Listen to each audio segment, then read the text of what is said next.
दर्शन के निर्वयष्टिक ईश्वर और इस विश्व के वयष्टिक ईश्वर। सुभाषित संग्रह 16वां खंड। आज का आलोच्य विषय है दर्शन के निर्वयष्टिक ईश्वर और इस विश्व के वयष्टिक ईश्वर। दर्शन में ईश्वर के संबंध में बहुत कुछ कहा गया है, उसी को कहेंगे निर्वयष्टिक ईश्वर।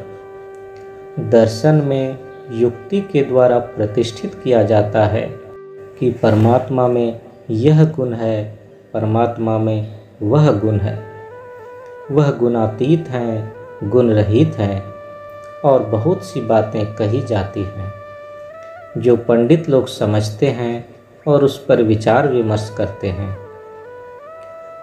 वयष्टिक ईश्वर है अनुभूति का ईश्वर, जिनके साथ तुम्हारा वयष्टिक नाता है, संपर्क है, जिनके पास तुम जाकर सुख की कहानी सुनाते हो, दुख की बातें सुनाते हो, वे संपूर्ण रूपेण वयष्टिक ईश्वर हैं।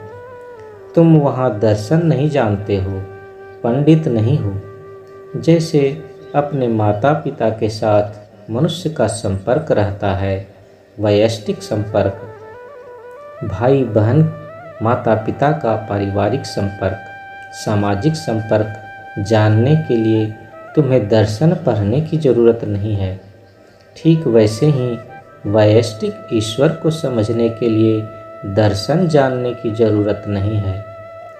निर्वयष्टिक ईश्वर, दर्शन के ईश्वर तुम लोगों से कुछ दूर ही रहते हैं। वयष्टिक ईश्वर तुम लोगों के अधिक निकट हैं, नज़दीक हैं, मन में हैं, आत्मा में भरे हुए हैं, आत्मा की आत्मा हैं, प्यारे हैं।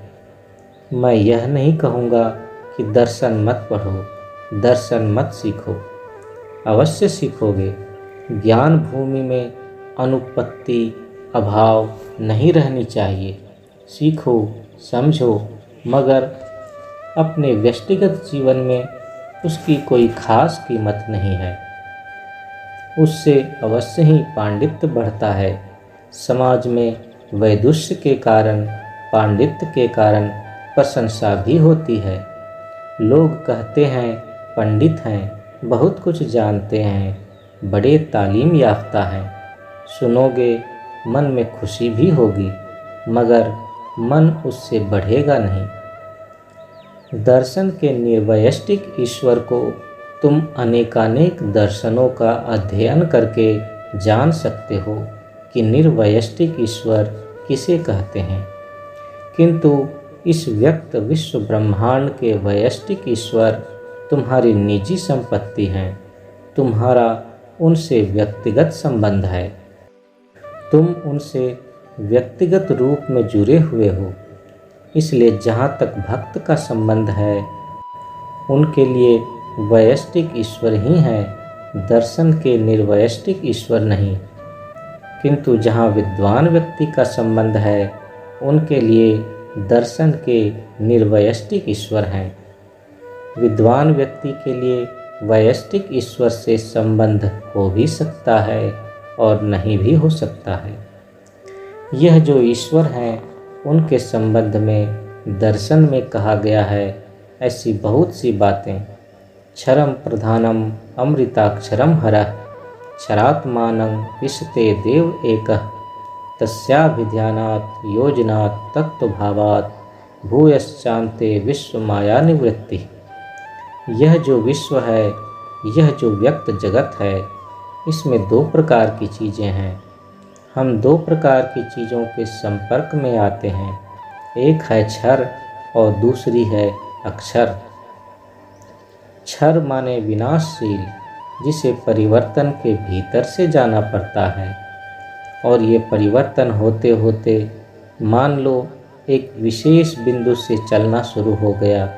चलते चलते एक विशेष बिंदु में आने के बाद इसमें इतना परिवर्तन हो गया कि इस अवस्था से उस अवस्था का कोई संपर्क नहीं रहता है, तो हम कहते हैं कि इसकी मौत हो गई। दरअसल इसकी मौत तो नहीं हुई, विवर्तन हो गया। यह जो विवर्तन है, इसी को लौकिक जगत में हम मौत कहते हैं। यह जो क्षर विवर्तनशील जगत है, इसके भी नियंता है वही ईश्वर। ईश शब्द का अर्थ है जो कंट्रोल करते हैं, नियंत्रण करते हैं। अक्षर उसे कहते हैं जिसमें परिवर्तन नहीं है। जैसे मनुष्य की इंद्रियां विवर्तनशील हैं, चित्त, मन, अहं, यह सब परिवर्तनशील हैं, किंतु आत्मा में परिवर्तन नहीं है। आत्मा अविनाशी है, विनाशी नहीं है। परम पुरुष और ईश्वर क्या हैं? ईश्वर को भक्त प्यार से परम पुरुष कहेंगे और दर्शन कहेगा ईश्वर। सुनने में मीठा कौन लगता है, परम पुरुष या ईश्वर? परम पुरुष, क्योंकि वहाँ वैयक्तिक संपर्क है, इसलिए मीठापन है। और दर्शन की पुस्तकों में जो चीज़ है, उसमें मीठापन कैसे आएगा? पुस्तक का पन्ना क्या चबा कर खाया जा सकता है? चबाने में क्या मीठा लगेगा? जो ईश्वर पुस्तक के भीतर घुसे हुए हैं, उनमें मीठापन कैसे रह सकता है?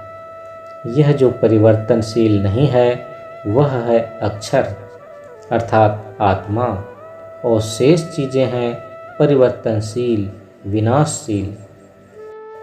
यह परिवर्तनशील, विनाशशील क्षर और अविनाशी, अपरिवर्तनशील अक्षर, इन दोनों के नियंता वो ही हमारे परम पुरुष हैं। दर्शन जिनको ईश्वर कहते हैं।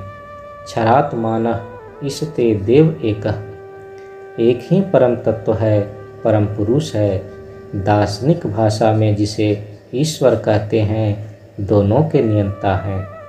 दर्शन यह भी मान लेता है कि तस्याभिध्यानात् योजनात् तत्वभावात् भूयश्चान्ते विश्व माया निवृत्ति। यह जो ईश्वर हैं, उनका अभिध्यान करने से, अर्थात मन में इन्हीं को एकमात्र, इन्हीं को ध्येय बना लेने से, इन्हीं को अपना ध्येय मानने से और हमेशा इनके संपर्क में रहने की कोशिश करने से, और तत्वभावात् यानी परम पुरुष क्या हैं, ईश्वर कौन है, क्या है और हमारे साथ उनका नाता क्या है, इस संबंध में विचार करने से, सोचने से मनुष्य बंधनों से मुक्त हो जाते हैं। इनकी भावना से मन बड़ा हो जाता है, आत्मा बड़ी हो जाती है। इससे जितने बंधन है फट जाते हैं, टूट जाते हैं। अगर तुमको एक रस्सी से किसी ने बांध दिया और तुमने अपने शरीर को फुला दिया, तो रस्सी उसी हालत में नहीं रहेगी, फट जाएगी, टूट जाएगी। वैसे ही साधना के द्वारा जहाँ तुम अधिक से अधिक परम पुरुष की भावना लेते रहोगे, तो मन बड़ा हो जाएगा। जागतिक जितने बंधन हैं वे भी टूट जाएंगे। रस्सी छोटी पड़ गई और तुम बड़े हो गए, ऐसा ही होता है। यहाँ ईश्वर माने यह कि जो परिवर्तनशील तथा अपरिवर्तनशील दोनों के नियंता हैं, अर्थात आत्मा, परमात्मा और जितनी जड़ वस्तुएं हैं वे भी जिनके नियंत्रण में हैं, वो तुम्हारे परम पुरुष हैं। भक्त का कहना है, मेरे ईश्वर सबके नियंता हैं, जड़ के भी, आत्मा के भी। तो मेरे लिए तो यही बुद्धिमानी का काम होगा कि मैं उनसे मोहब्बत कर लूं। लोग कहते हैं, स जालवान ईमान ईशतः ईशनी भी। दुनिया में सबसे बड़े जादूगर कौन हैं? वे ईश्वर ही हैं। परम पुरुष ही सबसे बड़े जादूगर हैं। अपनी माया शक्ति से, जादू शक्ति से सब कुछ बनाए हैं। जितनी दुनियावी चीज़ें हैं उनकी माया से बनी हुई है। यह उनकी माया है, जादू का खेल है। जादूगर के जादू से लोग मोहित हो जाते हैं, मगर जादूगर की पार्टी में जो रहते हैं 10, 20, 25, 50 आदमी, वे गुप्त भेद जानते हैं कि किस तरह जादू किया जाता है। जादू में किस तरह की सफाइयाँ हैं। हाथ की सफाई को लोग कहते हैं जादू। भक्त कहते हैं दार्शनिक, तुम अपना दार्शनिक विचार करते रहो, ठीक है, मैं मना नहीं करता हूँ, किंतु मेरा रास्ता तो वैसा नहीं है, वह मेरी राह नहीं है। मेरी राह क्या है?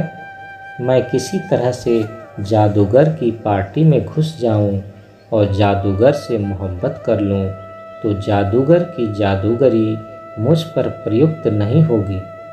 भक्त का रास्ता और दार्शनिक का रास्ता इस प्रकार एक नहीं है।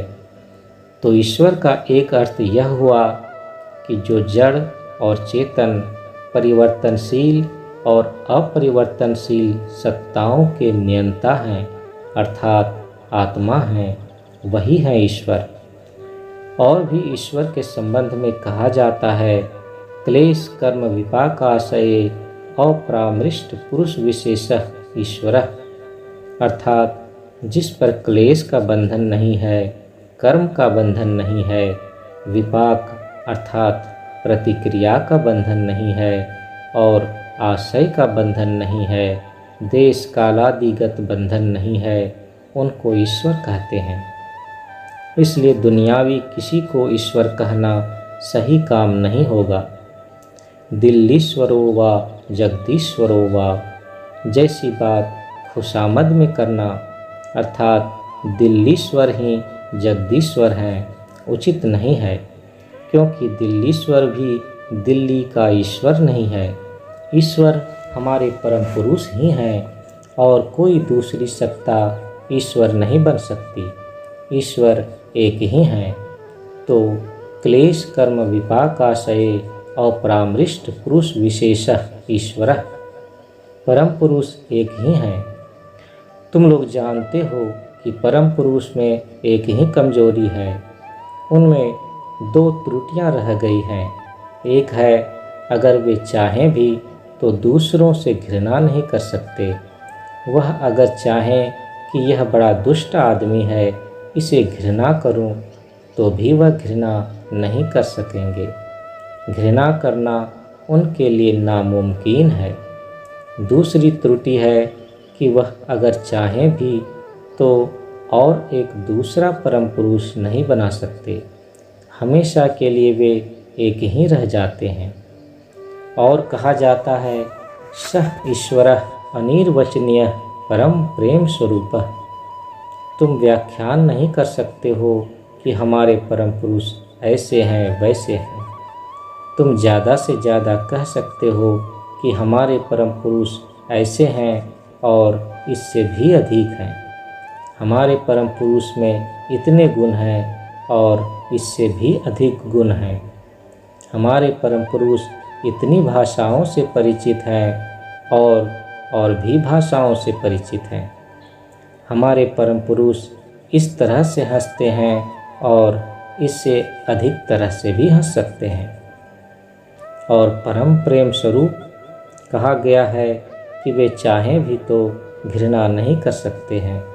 घृणा करना उनके लिए नामुमकिन है, चाहें भी तो घृणा नहीं कर सकेंगे।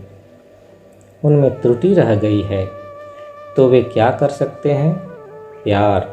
अगर वे डांटते हैं, डांट फटकार, काफ़ी डांट फटकार तो परम पुरुष जरूर करते हैं।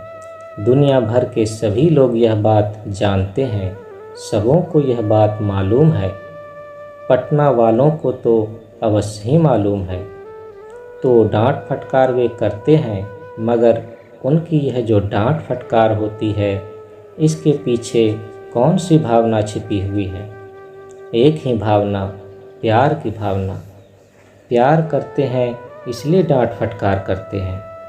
माँ बाप बच्चों को पीटते हैं, उस वक्त कभी कभी यह भी मुंह से निकल जाता है कि तू मर जा, किंतु मन में वही माँ बाप परम पुरुष से कहते हैं, हे परम पुरुष, वह तो मुख की बात थी, मन की बात नहीं।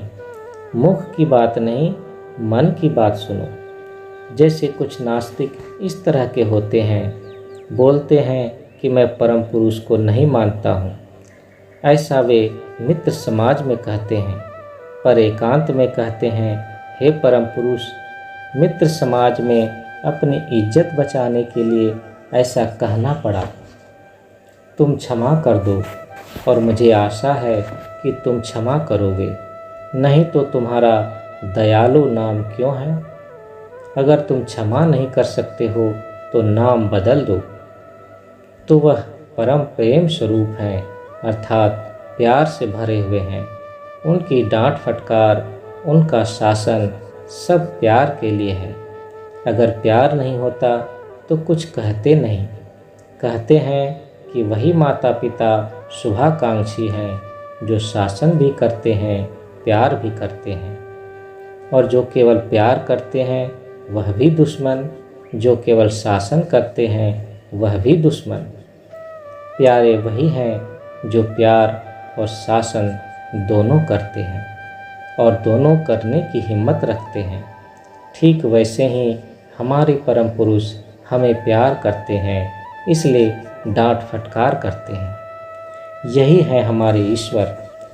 उसी ईश्वर को दार्शनिक कहेंगे सिर्फ ईश्वर, या और कुछ कहेंगे चित्ती शक्ति, और बहुत कुछ कहेंगे, मगर भक्त के लिए वे हैं पुरुषोत्तम परम पुरुष। वे हैं अपनी चीज़, अपने लिए प्राण के प्राण, जीवन के जीवन। उनसे जितनी रिश्तेदारी है तथा रिश्तेदारी में जितनी नज़दीकी है, उतनी रिश्तेदारी, उतनी नज़दीकी और किसी से न थी, न है, न हो सकती है। इसलिए मनुष्य को समझ लेना चाहिए कि परम पुरुष की प्राप्ति की जो राह है वही है उनकी राह, और उनके सामने एक ही राह है, परम पुरुष की ओर चलना। और चलते वक्त दुनियावी काम ठीक से सही तरीके से करते हुए चलना, क्योंकि यह जो दुनिया है परम पुरुष की प्यारी दुनिया है। परम पुरुष इसे बनाए हैं, इसकी अवहेलना नहीं होनी चाहिए। जागतिक कर्तव्य ठीक से होना चाहिए, और जागतिक कर्तव्य करते हुए तुम अपने परम पुरुष की ओर चलते रहोगे। इसी में तुम्हें शांति मिलेगी। किस तरह की शांति? अस्थाई शांति। अस्थाई शांति को कहते हैं परम शांति, प्रशांति। तुम लोगों का कल्याण हो। पटना धर्म महाचक्र, 15 जनवरी 1984। श्री श्री आनंद मूर्ति जी।